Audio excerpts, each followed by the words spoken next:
Chato. Não são vocês, não, viu, galera? É nosso sonoplasta. Ele... Oi, minha gente boa. Paulinha dos Barbosa, como vai Eu você, sou gente Paulinha boa. dos Barbosa? Alexandra, não, Alexandra é chato. Paulinha Oi, dos Barbosa. galera! Tá chegando a hora de ir. Daqui a pouco, né, Ronald? Só faltam 4 tópicos. É verdade, verdade, verdade. Ó, mas dizem as línguas por aí que eles estavam com muita falta porque a gente tem 2 semanas que não libera a aula. Aí tá Ah, todo mundo eles quase nem notaram. deixa disso, professor. Os meninos notaram sim. Olha, olha. Como estamos, professor? Me conte, Professora Paula dos Barbosas, eu acho que estamos num momento difícil na história da humanidade, né? em que alguma coisa pode acontecer, inclusive absolutamente nada. Né? Eu já estou E aí, torcendo para que aconteça nada, porque toda vez que acontece algo, o bicho piora. Viu? na verdade, a gente vai num piorar gradativo e intenso rumo ao caos, né? Cada dia é Sabe, uma coisa nova, né? sabe aquela máxima do senhor Renato Russo? Eu gosto muito quando ele diz assim: a humanidade é desumana, mas ainda temos chance. O sol nasce para todos, só não sabe quem não quer, né? Eu estou nessa pegada. Eu acho que a humanidade está se descaracterizando, porque para mim, humanidade vem do humano. E quando a humanidade se desumaniza da forma que está, a gente realmente tem que, de repente, estar começando a olhar em mais direções, porque sei lá, viu? Ontem eu estava dando aula para a Unicamp FUVEST, aquela hora que eu te encontrei ali, que Sim, eu fui sim, de vou sim. dar aula. E aí eu estava dizendo, olha, estamos faltando apenas 3 obras. E para a Unicamp, que é dia 29 agora, né? Faltam 10 dias. Aí um Sim. aluno, eu disse, inclusive eu vou marcar um encontro online para a gente falar de Alice do País das Maravilhas, né? Ah, vem Maria professora, que menina louca, uma menina, hora tá aqui, hora tá ali, hora tem um coelho, hora não tem coelho, hora tem Eu disse assim, sabe o que é que a gente vive muito alicerçado em um universo que a gente considera concreto, e aí a gente aproveita para introduzir o nosso tópico de hoje, né? De modo que Sim. o abstrato parece não ter sentido e nem lógica, né? Porque há uma lógica muito forte no universo da abstração e da ficção, porque o nosso psiquismo é símbolo, né? Nós precisamos dos símbolos, mesmo que nós não tenhamos consciência dos símbolos, eles têm uma importância muito grande. Uma das maiores simbologias e uma das mais importantes é exatamente essa capacidade de abstração, né, Ronald? E aí eu estava falando sobre isso e a gente começou a falar da humanidade e parece que a humanidade está perdendo muito essa capacidade de abstrair, de transcender, de ficar fora do que não é a imagem concreta, palpável, visível, e aí gera uma crise muito densa, porque tudo que é pilar ligado, conectado à ética, ao respeito, é abstrato, né? Tudo que a gente traz de concreto já é muito mais a figuração desses conceitos. Então, se a gente tem dificuldade da abstração dos conceitos, a gente vai ter muita dificuldade de construir imagens concretas diferentes dessas que a gente está tendo hoje, né? Sim, porque a força produtiva, ela tem muito a ver com a imaginação, né? E a imagem em Imagina, ação, né? a imagem em ação, a reprodução de uma experiência a partir de uma ideia. E aí, na medida que as pessoas estão cada vez mais encontrando as coisas resumidas, resumidas, resumidas, você termina tendo uma dificuldade. E tem outra coisa, né, que eu sempre reparei, porque uma professora de sociologia, Luísa Leão, que foi minha professora, quando eu estudei sociologia, que ela dizia o seguinte, ó, cada geração se acha melhor do que a anterior, mas quando a gente vai para o conhecimento, a gente termina se inclinando para aquilo que a gente chama de pensamento fundante. Aquele cara que começa a pensar uma coisa, e aí vem os seus discípulos, e aí a gente se constrói em ombros de gigante. Mas hoje a gente termina vendo que não existe isso nem numa ideia de conhecimento, né? As pessoas se acham conhecedoras de algo muito à frente. Aí hoje eu estava dando aula e a minha estava com um módulo de química, aqueles módulos não, aqueles livros que tinham antes, volume único. Aí eu disse, ah, você gosta de estudar por aí? Ela disse, eu gosto muito de estudar química por aqui. E eu acho que se tivesse de outras disciplinas, eu gostaria. Eu disse, olha, quando eu comecei a dar aula, só quem usava módulo era cursinho. No colégio você tinha livros e depois de algum tempo você começou a ter os volumes únicos. Volume único de língua portuguesa ou de literatura, volume, Sim. a gramática, né? Volume único, eu ainda peguei, de filosofia, de sociologia. E hoje, os módulos, que é aquela ideia de resumir. Por que era no cursinho? Porque o cursinho era uma revisão, então tinha que estar tudo resumido. Hoje a educação se baseia justamente nessa coisa de que se tiver um livro, tem que ser bem resumido. Se tiver, então a melhor coisa de um livro resumido é um módulo. E você estabelece ali os resumos. Mas, pô, então, antes estudava mais. Eu só não vou dizer isso porque eu posso correr o risco de fazer uma afirmação que tenha várias possibilidades de discordar, né? Então, quando a gente entra nessa questão de abstração, de estudar mais, porque aí a pergunta, estudar mais para quê? A gente entra aí numa abstração de que você, na filosofia, na matemática, na arte, chega a níveis da abstração, né? Chega a níveis em que o objetivo cede para o subjetivo, para a questão do pensamento, dos sentimentos, que existe. E que o Byung-Chul Han chama tanta atenção disso, né, nas doenças psíquicas hoje. Como o homem se afastou dessa coisa, querer ser uma espécie de máquina. E aí você tem uma dificuldade de trabalhar arte, filosofia, linguagem, porque tem que ser muito rápido, tudo imediato, tudo pragmático. E não tem tempo para o ócio produtivo, uma vez que é só o negócio, negar esse ócio. Então a gente termina tendo um problema ao trabalhar a arte, a filosofia. Essa semana eu estava com um livro na mão e a menina disse assim, que livro é esse, professor? Isso é um livro de poesia. O senhor tem paciência para ler poesia? Eu disse, não, a poesia é que tem paciência comigo. Aí ela disse, eu não entendi. Eu disse, justamente porque você não lê poesia. Precisa ler Alice. E aí, a Alice, você estava falando de Alice, eu lembrei que o Deleuze, Gilles Deleuze, tem um livro que é A Lógica dos Sentidos.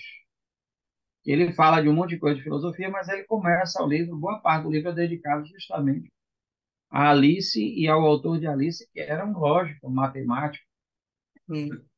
né? E que faz essa brincadeira de mau gosto chamada Alice no País das Maravilhas, ou Alice no Que de Ele fala, maravilha.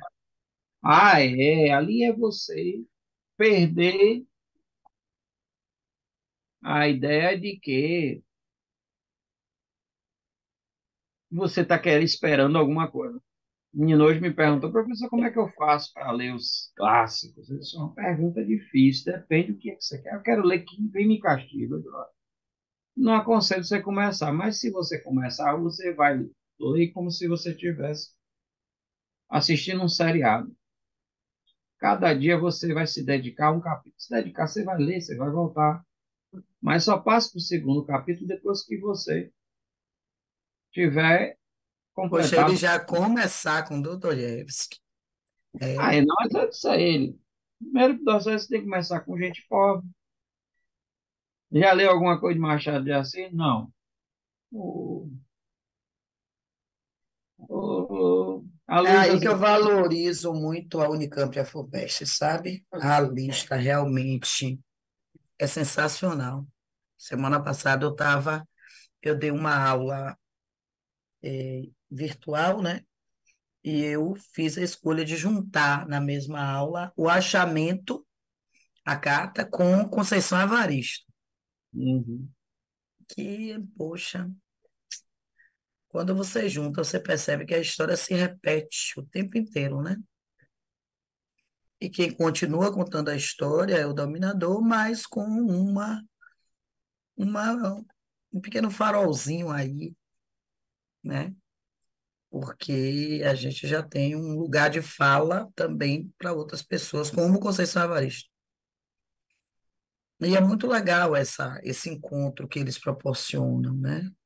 As duas universidades. Então, ontem eu estava em Fernando Pessoa e Olavo Bilac, que é uma chance também de uma mudança de perspectiva, né, para os alunos. E eu acho que é nessa mudança de perspectiva, Ronald, que o expressionismo abstrato entra. Eu gosto muito da palavra abstracionismo e gosto muito porque o Pollock faz um convite a essa arte bem da intuição, né? Tem uma foto muito legal dele, em que ele está cheio de tinta, cheio de lata de tinta, e com o pincel, num movimento completamente livre e aspergindo, né? Como se estivesse salpicando a tinta. E a gente tem uma tendência, por exemplo, uma tela dessa aí ser vista de uma forma muito preconceituosa, porque se impregnou a visão artística de uma ideia do que é bonito e do que é feio, do que é certo, do que é errado. Então, se a gente pegasse o Leonardo da Vinci, o Michelangelo e colocasse diante de uma tela dessa, talvez eles até dissessem, como muita gente disse, que isso não é arte, né? Hum. Mas vamos aqui para o nosso processo. Você quer começar falando desse É, abstracionismo?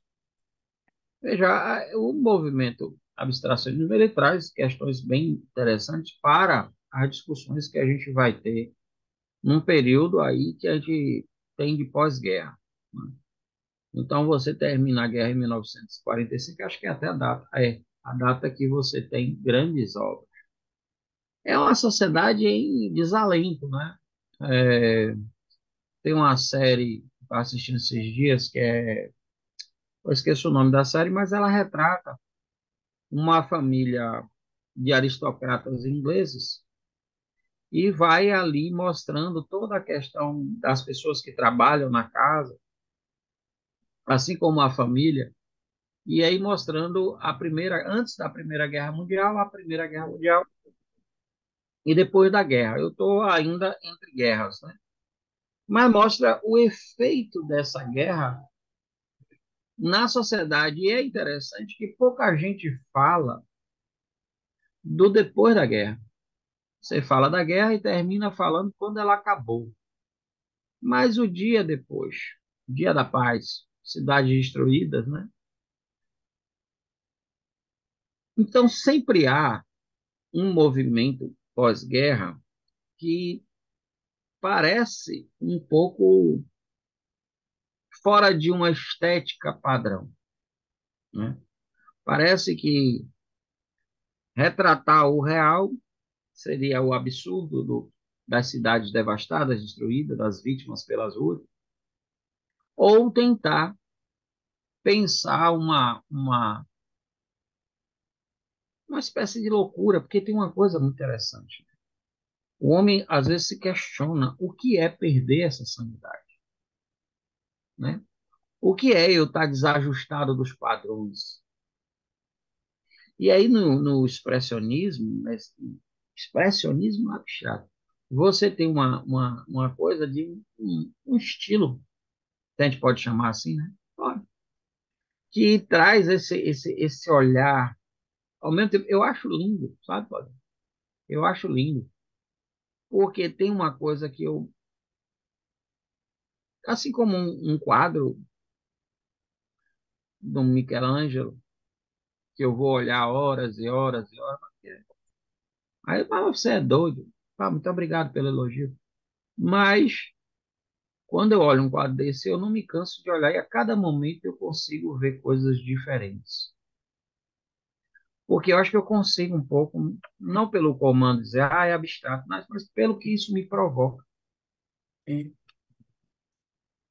e eu vou aproveitar essa fala, para lembrar de que houve o processo das vanguardas e o expressionismo vivia muito do lado de fora, né? O E, expressionismo da vanguarda, ele olha para fora, interioriza essa imagem de fora, mistura o sentimento, a sensação do eu que vai pintar e devolve o que essa sensação traz. Por isso o nome expressionismo. Quando a gente vai para o expressionismo abstrato, esse olhar do lado de fora, ele passa a ser totalmente secundário e há uma investigação muito do lado de dentro. E vamos também deixar bem clara aqui a ideia de que as vanguardas europeias ficaram na Europa. Todo o desenvolvimento se dá muito na Europa. Agora a gente tem um deslocamento para os Estados Unidos e algumas figuras, e fiquem atentos, porque a gente vai ter um processo aí que vai culminar em toda uma visão capitalista e no que depois a gente vai estudar como pop art, que já é uma outra coisa, mas que também vai ter como grande centro os Estados Unidos. Então, nesse momento aí, nós vamos ter um estilo que é reconhecido com grandes figuras, né? E que vai conduzir os Estados Unidos a um centro também, que é um centro artístico que até então os Estados Unidos não eram e não foram, né? Então, tanto o abstracionismo como o pop art são dois movimentos, tá? Da segunda metade, aí, como o Ronald está trazendo, esse período entre guerras, aí é desse quadro que eu estou falando. Eu acho essa foto bem legal, né? A maneira como ele, de forma muito espontânea, e aí estão as características. Eu acho que esse quadro das características e a imagem são, assim, complementares, sabe? Assim, você lê aqui a teoria e vem para cá. Repare como é espontânea, e por ser espontânea, é subjetiva, e por ser subjetiva, envolve emoção, né? Então, como resultado, vem toda essa mescla do que o expressionismo sempre trouxe, independente de ele ser ou não europeu. Então, quando começou esse expressionismo na Europa, veio essa carga de sentimento muito forte, tanto que deforma as imagens. A gente falou do quanto Anita Malfatti foi para fora para trazer isso para o Brasil, mas, ao mesmo tempo, se eu falo de expressionismo, eu falo do surrealismo, né? E aí também há uma, digamos, uma vertente que bebe no cubismo, mas os elementos de vanguarda são fundamentais porque é a ruptura. Então, a partir das vanguardas europeias, a gente tem um momento em que os artistas se desprendem de tudo aquilo que é. A gente estava falando aqui de Michelangelo, né? de Leonardo da Vinci, mas a gente vai lá na Grécia, vai buscar todo esse conceito de belo. Agora os conceitos se renovam, e talvez, Ronald, não sei se você concorda, tenha sido essa desconexão com esses conceitos que tenha trazido tanto preconceito a essas artes, né? sim, porque essa coisa, né, da academia, né, que estabelece o que é certo, o que é bonito, o que é feio, e de repente você cria a norma, e a norma tem a sua validade. Por exemplo, você não pode estudar nada sem ter um amparo metodológico, estabelecer os critérios de estudo e etc. Mas tem uma questão da estética, da arte, que eu gosto muito como a filosofia trata isso, né? Ao mesmo tempo que você está trazendo ali o sublime do Schopenhauer, as questões de Nietzsche, ou de Nietzsche, ó, de Kant, você vai para o Nietzsche que já é essa coisa que desemboca aí no século XX, essa coisa meio visceral, a arte, o que também é estética, o que é estética, é sentimento, é aquilo que te provoca um quadro desse, essa pintura desse quadro me provoca muito, né? Como você disse, eu gosto muito de você ver esse cara aí, sabe, numa concentração, você percebe que ele está envolvido, imerso nessa composição aí. Da mesma forma que um cara, porque tem uma coisa que eu acho assim, bem complicado, inclusive até de algumas figuras da própria arte, assim, mas a arte não se estuda. Não, pelo amor de Deus. Mas não é isso. É saber que esse cara aí que está pintando isso aí, ele tem uma formação para pintar qualquer outro quadro. Esse é um ponto. Tá? É aquela coisa, você pega uma escultura, você vê um ferro distorcido, aquela coisa, mas aquele artista, aquele escultor, também é o mesmo escultor que está lá fazendo o pensador de metal. Então, essa capacidade de produção, que às vezes querem imputar no estilo, esse estilo não é bom, esse estilo não é correto, não é bonito, é feio, e estabelecer a negação da capacidade produtiva do artista, de acordo com o tipo de arte que ele expressa, né? Então, essa criação, ela é espontânea, então ela justamente ela quer sair da norma. A subjetividade é inacreditável. Muita gente diz, eu não consigo ver nada disso. Né? Ele está falando justamente de subjetividade.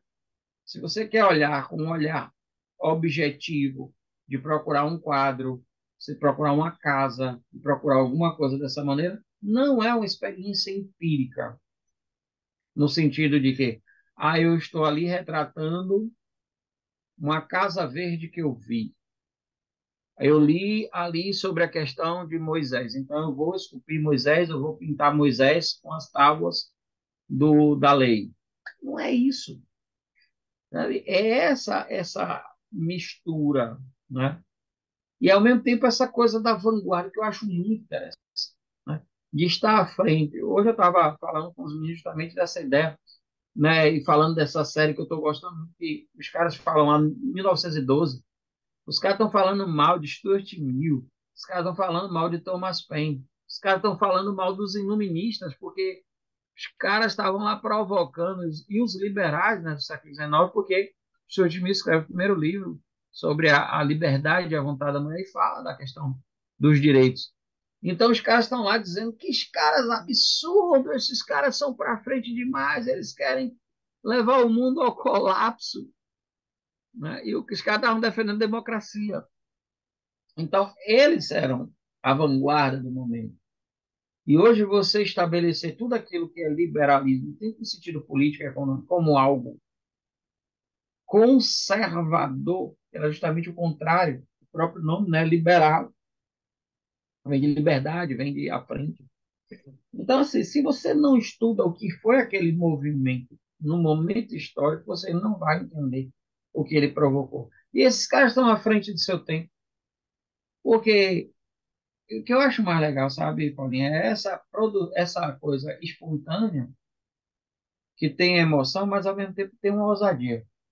Porque Sim. o cara pintar um quadro desse, ele sabe as críticas que ele vai levar, ele sabe que os críticos artísticos É um vão chegar lá e subversivo, dizer, né? uma porcaria, os caras que não produzem quadro nenhum.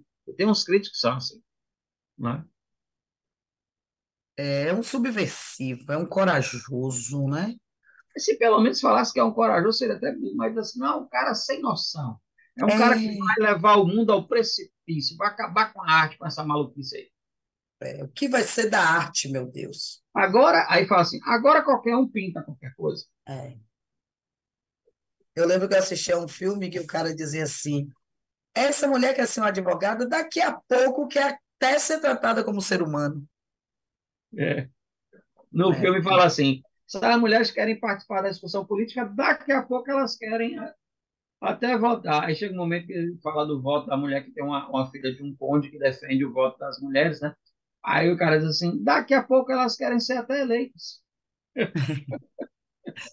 Bom, aí o conjunto de características e tem a ver com a tela anterior. Repare, quando a gente fala de criação espontânea, a gente fala da pintura automática, né? Espontaneidade tem uma conexão muito forte com a energia. A espontaneidade e o automatismo são enérgicos, então as tintas, inclusive, as técnicas vão estar conectadas a toda essa força vital que tem a criação automática. Porque, Paulinha, só um assim, quando. detalhe, desculpa lhe Ah, interromper. Parece até que tiraram o quadro e botaram lá no fundo. é verdade. Mas desculpe, Paulinha. É, Você estava nosso falando da amigo. questão das técnicas. Sim, sim. Eu me encanto com alguns detalhes dos nossos encontros, você sabe disso. Aí vem a questão das formas geométricas, tá? Porque essa influência também cubista, o estudo que o cubismo trouxe, porque você vai ter também o abstracionismo geométrico.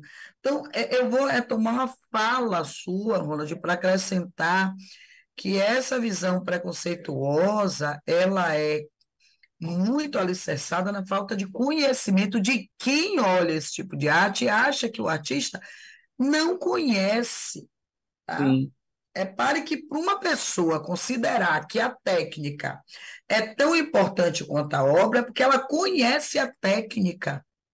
Cara, para pintar um quadro, né?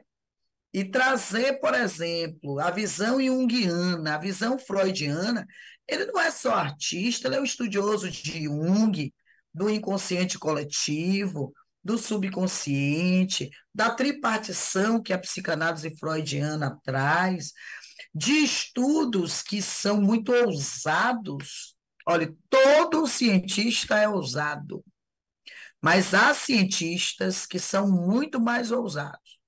Porque numa sociedade em que, por exemplo, a visão cristã sempre colocou o sexo, a erotização, como assuntos proibidos, você ter alguém que vai cientificamente estudar isso e trazer teses, como Freud traz, cara de uma ousadia, cara de uma inteligência, cara de uma capacidade enormes. E o artista que bebe nisso tem a mesma coragem, né? Porque ele já sabe. Freud foi rechaçado de uma forma intensa, como é até nossa, hoje. Agora, imagine isso há um século e meio, né? Imagine isso, o cara. Eu lembro de uma cena de Titanic, né? Que tá todo mundo sentado à mesa, aí alguém comenta sobre Freud, né? Tem um louco aí com umas ideias, não é? Então, assim, imagine que se 2023 a gente ainda tem uma visão nessa direção, calcule você o que foi um artista vanguardista, o que foi alguém estudar e vir para as imagens do subconsciente e do inconsciente. Voltamos àquela ideia de que as pessoas só dão mérito àquilo que palpam, àquilo que conseguem ver. E olhe que o que se vê muitas vezes é o mais frágil da existência, porque qualquer coisa destrói, né? Você pega, por exemplo, um pincel aqui, aí você destrói esse pincel com qualquer balozinho e a gente acredita que isso é mais real do que algo que é subjetivo, né? E, ao mesmo tempo, a gente tem uma indústria que está produzindo muita matéria-prima, muita matéria-prima. Então, você já vai usar uma série de outras coisas que são da indústria, mas que liga ao que é natural, já se mistura cinza vulcânica, areia, vidro moído, não é só uma tela, não é só uma pintura, mas é também uma produção que envolve colagem, que envolve. Eles são muito criativos. Eu tiro o chapéu para esses caras, sabe? E como você falou uma coisa aí que me trouxe à memória quando a gente vai a esses museus de arte contemporânea, né? E a gente fica diante de uma tela ali um tempão, né? E acessa uma coisa, muitas vezes, que a gente não tem nome para dar. sim, É o inominável, né? E a gente às vezes fica nessa busca sem encontro, né? Assim, porque tem uma necessidade, às vezes, de você dizer o que é que eu estou sentindo, né? O que é que eu estou vendo? E às vezes não tem o que dizer, porque não tem nome, né, irmãos? é. E que é interessante, né? Porque quando a gente fala da própria palavra nome, né? Que vem de nomos, que é ordem, regra, né? Então, você estabelecer o nome é você identificar, qualificar, dizer fulano é isso, né? Eu conheço uma pessoa quando eu sei o nome, né? Então, fulano não me foi apresentado. Né? É interessante, por exemplo, quando a gente vê a questão do batismo nas sociedades antigas, né? Na atividade ali, isso ali do cristianismo.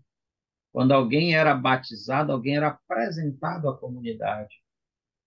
Aqui é fulano, né? Filho do seu fulano, que até hoje no interior eu acho isso tão bacana.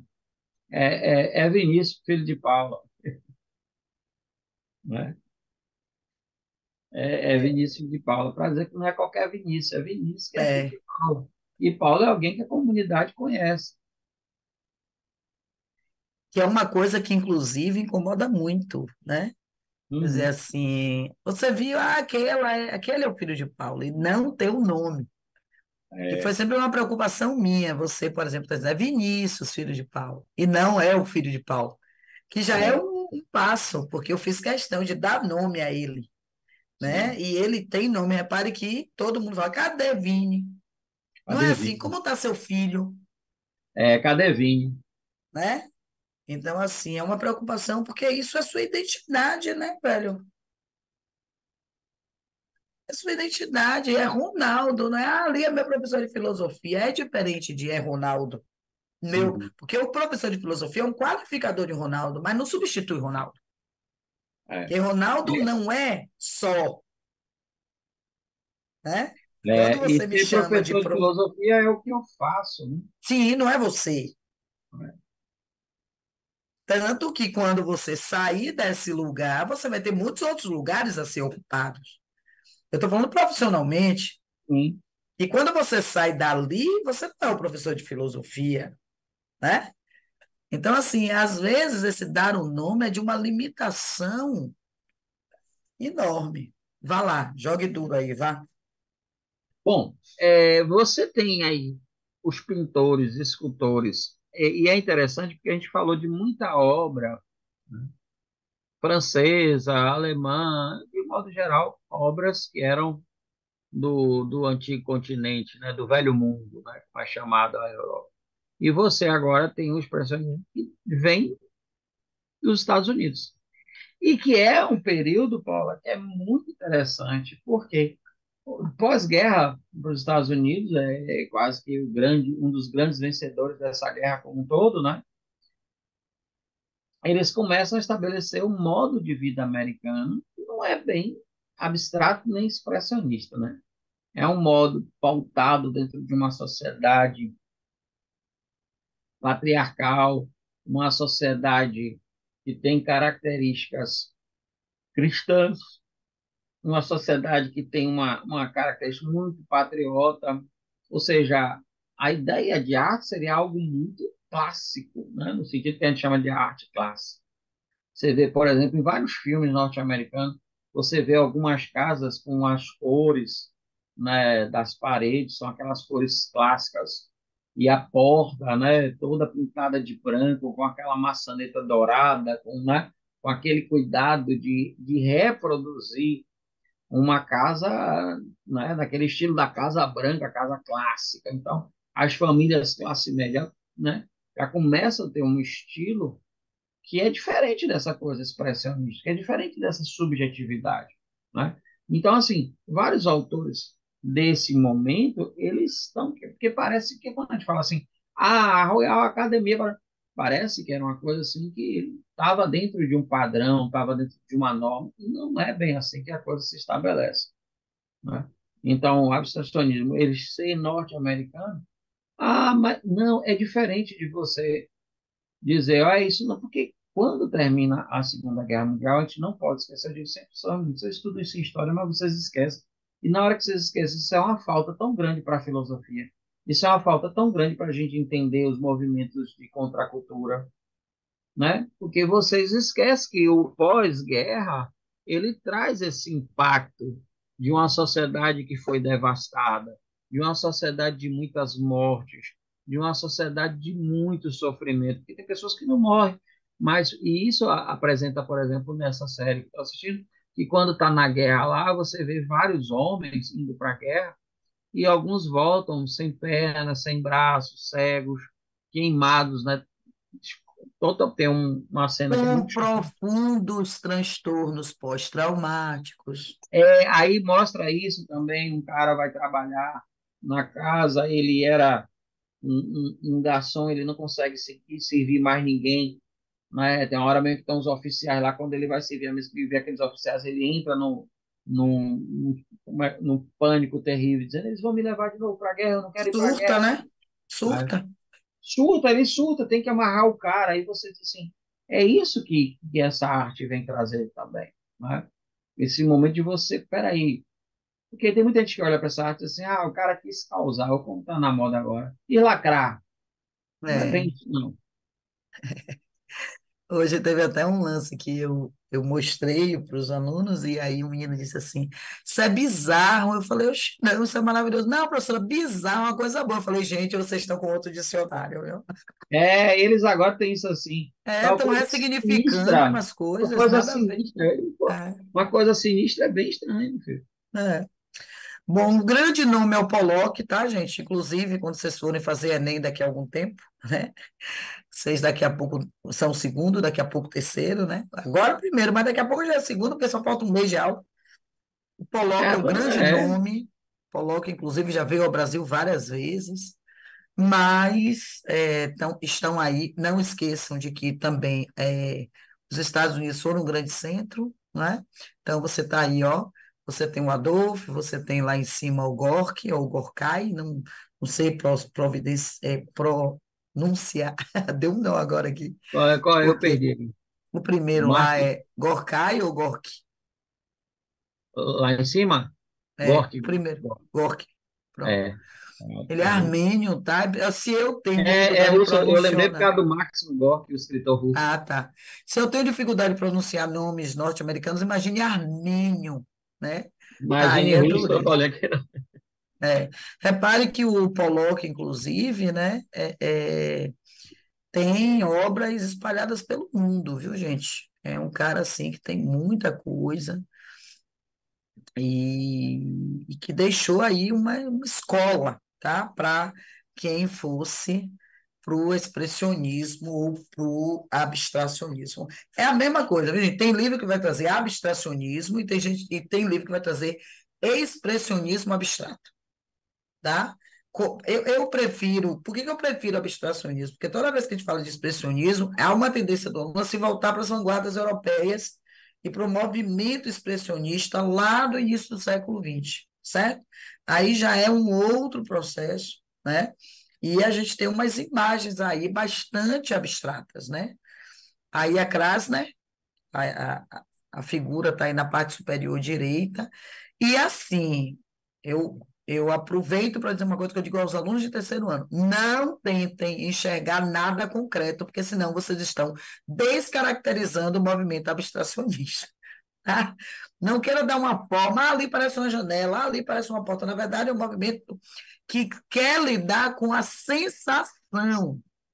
Você, diante de uma obra de arte, obviamente que aqui vai ser mais difícil, porque aqui tem todo um trabalho que o próprio PowerPoint faz para adaptação para o slide, mas dentro de um museu, você precisa acessar o que sente. Ah, mas eu não senti nada, está tudo bem também. Mas a ideia é tocar em alguns pontos que vão ser variáveis, porque cada um tem sua experiência de mundo, cada um tem sua forma de entender, encarar, acolher ou não acolher, a depender de suas próprias vivências. Então, as vivências de Paula não são as vivências de Ronaldo, óbvio que não. E nós temos praticamente a mesma idade. Mas a história de Ronaldo é uma, a história de Paula é outra. Paula nasceu no Baixo Sul da Bahia, onde ela teve a primeira infância. Ronaldo Ferreira nasceu em Salvador. Ronaldo viveu 8 anos no mosteiro. Paula não teve essa experiência, tá certo? Já outras coisas que nós vivenciamos, inclusive juntos, uma larga trajetória em salas de aula, convivendo com as mesmas turmas, mas experiências diferentes, porque ele é um professor de filosofia, eu não. Então, tudo isso faz de nós pessoas que têm experiências diferentes, por isso podem ter sensações, ou a ausência delas, completamente díspares. E aqui não é para classificar o que é melhor ou o que é pior. Aqui é apenas para que a gente compreenda que o que vai ser cobrado não é o que é que você vê aí. O que vai ser cobrado, como inclusive gabarito, é que essa é uma arte que rompe com o modelo tradicional e que desperta no espectador algo. Ele precisa interagir, o espectador precisa interagir. Então, você tem aí uma outra pintora, que é a Mary Abbott, ou Abbott, não sei de novo, já ia dizer providenciar o nome dela. Não, e é engraçado, assim, você falou da Mary, é um movimento que traz mulheres, né, que são destaque, não estão ali na carona. Em alguns movimentos no século XX, você tem mulheres, mas é uma ou outra e que não se tornam tão importantes. Famosas. É famoso, nesse caso, você tem, sim, algumas figuras que são referências do abstracionismo. E assim, né, os quadros de um Pollock valem milhões de euros. Milhões de euros. Aí você vem para uma Louise Nevelson. Quanto deve valer uma arte dela em relação a um Pollock? Aí varia muito, né? Porque às vezes é uma pessoa que tem uma fama local, né? Mas não tem uma fama mundial. O Pollock tem uma fama mundial, né? Mas repare que todos vão seguindo. Aqui você já tem uma outra estrutura, não é? Já beira uma outra concepção artística, mas que também vai desconstruindo, não é? Os padrões. Aqui já é uma escultora, que é a Caleri, ou E a buscar as Caleri. mulheres todas, né?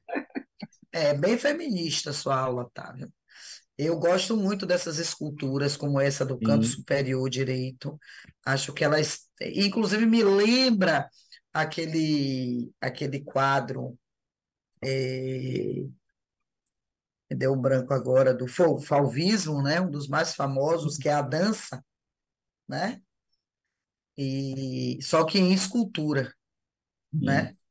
É aquele, Bastante parece que estão vanguardista. em ondadas ali flutuando. É, exato, esqueci o nome do pintor, me desculpe, mas É, eu também a estou essa querendo lembrar altura, agora. e é famoso, cara, eu que esqueci mesmo.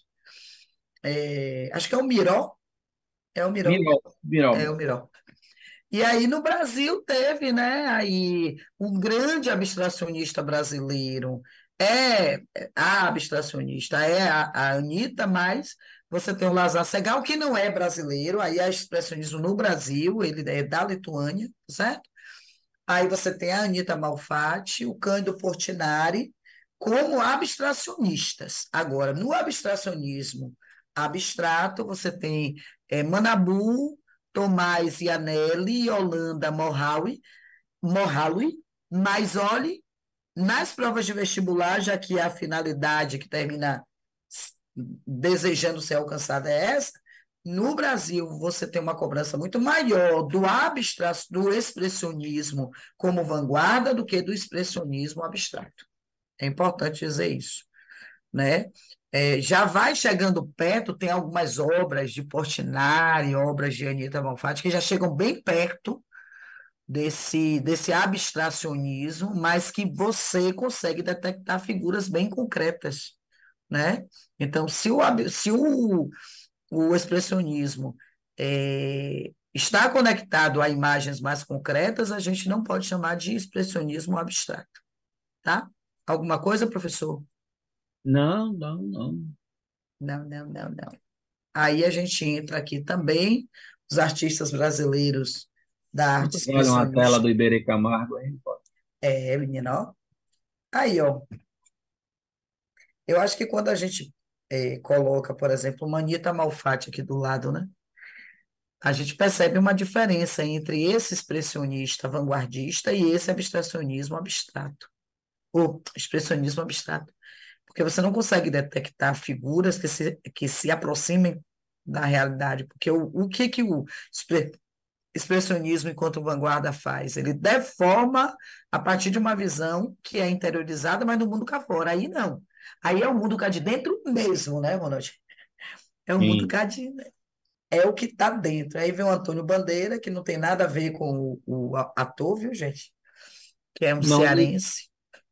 só uma coisa que eu lembrei aqui, é que você também tem muito cuidado, que assim, hoje eu me estava me perguntando, professor, Albert Camus, eu vejo que ele é um existencialista. Eu digo, olha, cuidado, porque Camus também é classificado hoje como um absurdista, né? Essa galera que entende que a coisa não é arrumadinha, a vida é meio caótica, o universo meio que absurdo. Então, quando a gente traz essa galera aí, tem esse tipo também de pensamento que está no momento, né? Ô, O Ronald, posso absurdo. fazer uma pergunta? Claro, eu A souber responder. filosofia já adota esse conceito de absurdismo? Veja, para a academia, alguns questionam, não Sim. é? Tá. Que Mas, eu li e ouvi outro dia. Eu disse, e eu fiquei, poxa, eu tenho que perguntar isso a Ronald.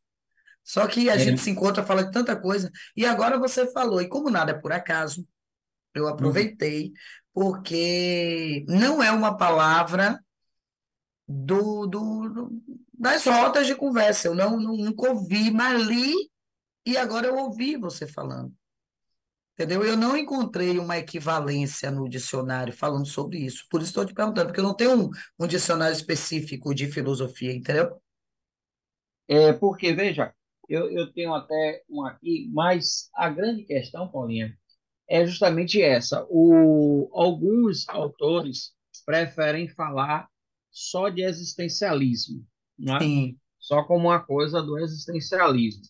Mas alguns já dizem não, isso aí o cara tange a uma filosofia do absurdo. Academicamente, alguns nem aceitam a ideia e tal, né, do absurdo, como aqui, ó. Aqui no o Abagnano, né, que é um dicionário de filosofia, ele traz a ideia seguinte, né? O absurdo, em geral, é aquilo que não encontra lugar no sistema de crença. Então, trazer que uma filosofia possa representar o absurdo é dizer que ela não tem nenhuma condição de ser enquadrada em outro tipo de filosofia e método. Alguns autores a gente pode até atribuir esse absurdismo, tais como Leibniz, algumas coisas, Caminho, etc. e tal. Então, assim, dentro da academia há uma certa resistência de estabelecer que existe uma filosofia absurda. Então, eles classificam assim, o existencialismo absurdo de Caminho, do Ah, Silvon. entendi. Tudo bem. Ok, entendi. Então, galera, aí tem o Iberê, que é, né? O exemplo ao lado é do Iberê, você tem o Manabu, que nasceu em Kumamoto, e o Cordeiro, que nasceu lá em Roma, não é?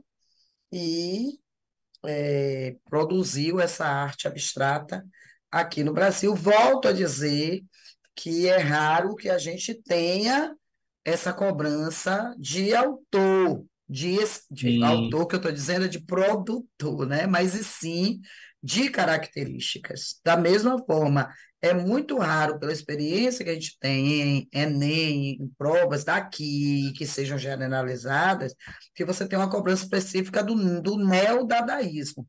Se fala muito do dadaísmo e o neodadaísmo vai entrando por esse mesmo, pela mesma veia e via, só que assim, a gente já está cá na segunda metade do século XX, por isso que é neo. Repare que o dadaísmo está lá no início do século XX, tá certo? Só que quando ele retorna, e a gente está dando uma referência de 1961 no Museu de Arte Moderna de Nova York, que tem uma exposição aí que traz um convite à reflexão estética, de novo, o dadaísmo é a mais radical das vanguardas e que muda o contexto dos objetos. Então, agora o neodadaísmo vai trazer essas coisas que aparentemente não têm sentido, não têm utilidade, são até lixo, resíduo, porque é dejeto, é um nome bonitinho, e que vai começar a figurar, inclusive depois a gente vai ter os movimentos de África, artistas africanos usando muitas dessas coisas para fazer uma crítica, inclusive, ao consumo, ao consumismo, à poluição, né? E esse movimento neodadaísta vai começar a circular. Hoje, Ronald, eu já vejo assim que há uma dificuldade de a gente entender o que é uma coisa que está sendo usada para ser dadaísta e o que está sendo usado para ser crítico mesmo, mas crítico de uma realidade.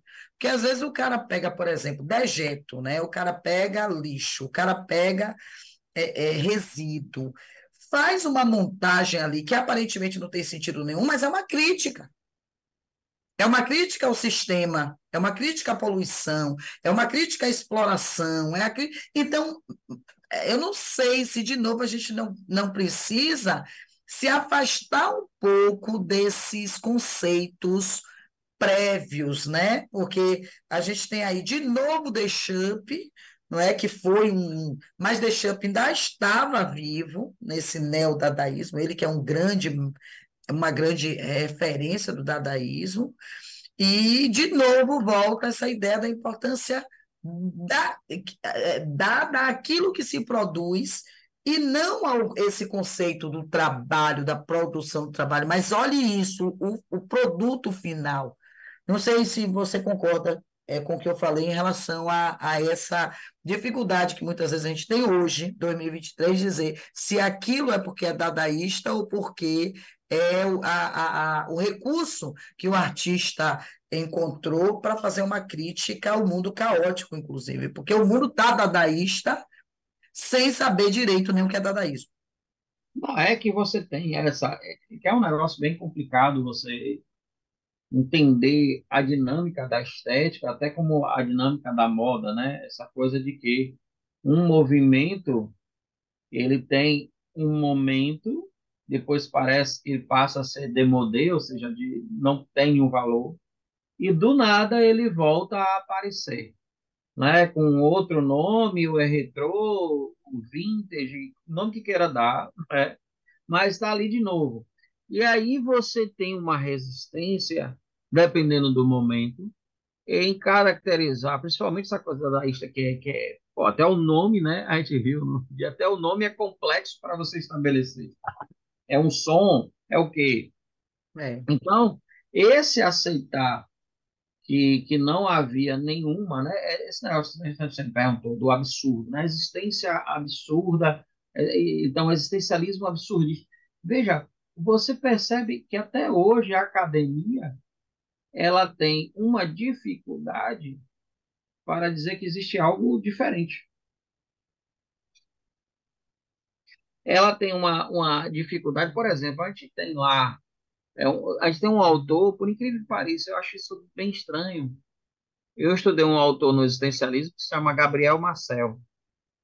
Gabriel Marcel é um francês, né, do século passado, né, do período ali de Sartre. Sartre ficou muito famoso, ele era um existencialista católico, ele se converteu católico, era um existencialista católico, mas até hoje não tem uma obra de Gabriel Marcel traduzida para o português, Paulo. Por quê? Porque não caiu no gosto da academia aqui. Mas traduzem tanta coisa, sabe? E é. é essa coisa, às vezes, que a academia, né? A academia é muito bom, não sou contra a questão da academia. Mas tem hora que a academia Academia é estabelece. muito chata, academia é muito Não, ela estabelece um cortante. engessamento. Vamos ver, por exemplo, pessoas como o próprio Bauman, para a academia, estava, para muitos sociólogos, estaria excluído, né? Ah, mas aí, como ele era da Britânica Academia de Ciências Sociais, aí tá. Mas se não fosse, É. como tantos outros aí brilhantes, que aí você cai no gosto. Eu tive muita dificuldade com isso, porque assim, eu, eu, eu sou meio rebelde para determinadas prisões no sentido acadêmico, né? Eu tenho muita dificuldade, às vezes, na psicanálise, e às vezes as coisas ficam bem estranhas quando eu pego as discussões. né, que querem voltar um Freud sem perceber que o pensamento de Freud estava à frente da sua época, que o pensamento de Jung estava à frente da sua época. E que hoje, muita contribuição de coisas que eles nem imaginariam que ia acontecer, aconteceram, estão acontecendo. Aham. E que E por aí isso o você pensamento tem que ser revisitado o tempo todo, com o sempre, olhar de hoje para o ontem, né?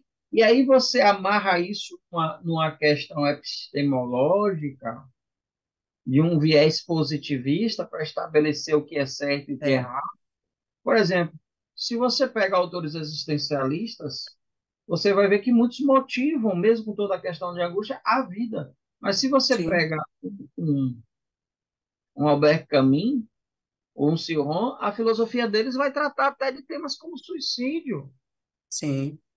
Então, eles veem na vida, a vida é uma coisa que ora é trágica, é Dinâmica, caótica. né? É dinâmica, é orgânica, né? A vida é Aí, orgânica. um cara desse, as pessoas querem enquadrar. Não dá. É, Eu aí, acho que essa é aí, uma questão da academia incômoda mesmo. A academia é muito positivista. Parece que os acadêmicos querem dizer que uma coisa é verdade porque eles querem. Há questões que são muito mais orgânicas e que não se pode pegar e dizer que é verdadeiro, senão que a única verdade é que é uma inconstância. Que isso hoje é assim, amanhã pode não ser. Às vezes não precisa ser amanhã, é daqui a 10 minutos. e o que eu acho massa, sabe o que é? É quando alguém fora da academia produz algo tão importante que a academia depois vai ter que repetir isso 300 anos, É mesmo você mesmo. queira. Ainda tendo que dizer, a gente na época não quis aceitar. Bom, É, vamos para os principais artistas que a gente está fechando. Aqui o Halsenberg e o Jasper Jones, também norte-americanos, né? Também norte-americanos. E no Brasil, a gente tem aí umas figurinhas que fizeram sucesso. Também no neodadaísmo, eu continuo dizendo que neodadaísmo é um conceito bem complexo, que é o Wesley Duke, que veio a óbito em 2010, a Leda Catunda, que ainda está entre nós, né? E o Nerso, o Nelson, Nelson, é Nerso. o Nerso da Capitinga, tá? Mas vou repetir, tá? Que a gente está fechando agora. Neodadaísmo é muito menos presente nas provas do que o expressionismo abstrato, o que não quer dizer que você passe por cima, porque é sempre importante. Cultura nunca é demais, conhecimento nunca é demais, tá bom? Então, o 17º capítulo entregue para vocês, e na semana que vem a gente entrega o 18º. Professor Ronaldo, firmes e fortes, gratidão ad infinitum a essa figura única, icônica da minha vida, e semana que vem a gente está aqui, tá bom? Deus Ronald, quiser, até um beijo. beijo, um cheiro, até mais. Tchau, tchau, lindão.